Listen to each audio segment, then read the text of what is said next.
Okay. My name is Teswa White. I'm one of the directors of Activating Creative Talent, also known as ACT CIC.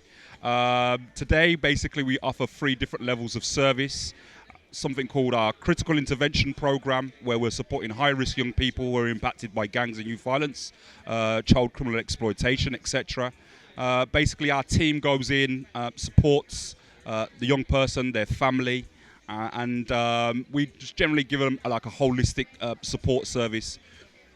We also do something called early intervention. So our early intervention is basically going into schools, supporting young people, trying to get the education out to them in regards to staying away from gangs and youth violence.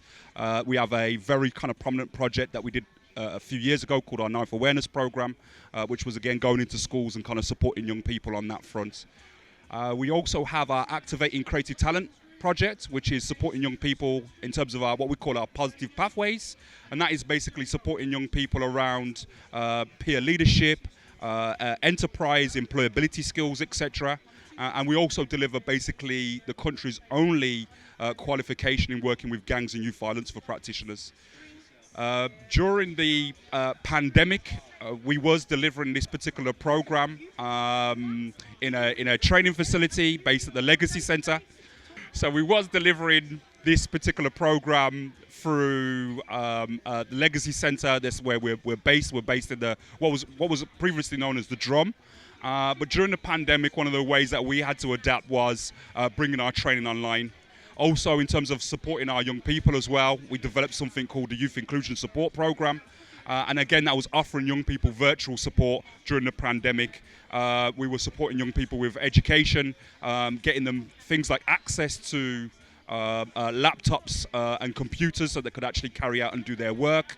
And actually supporting a lot of families as well with some of their basic needs. So getting out food packages to some of those families and just supporting young people during that pandemic. And that's one of the ways that we had to adapt our services. But one of the biggest adaptation was obviously bringing our courses online. So we built an online portal. And that portal now is something that we are training practitioners all over the world.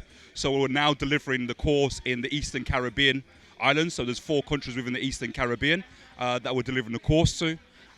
We're also we've just launched our Distance Learning Award, which is basically half of our full program. Our full program usually takes about 8 months to complete, and it has about 8 different modules.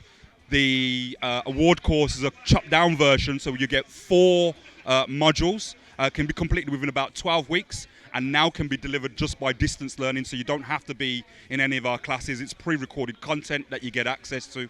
And we just literally launched that this month. So basically our online services in terms of our training was launched this time last year, so we've just been running it over a year, and now we're getting people from all over the world engage in some of our services. So we just had somebody from Australia, again, who's been impacted by gangs and youth violence that wants to train with us. So yeah, that's just some of the things that are kind of happening with ourselves.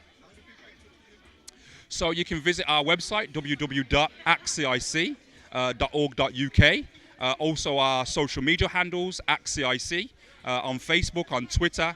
On Instagram, it's ACT CIC with an underscore.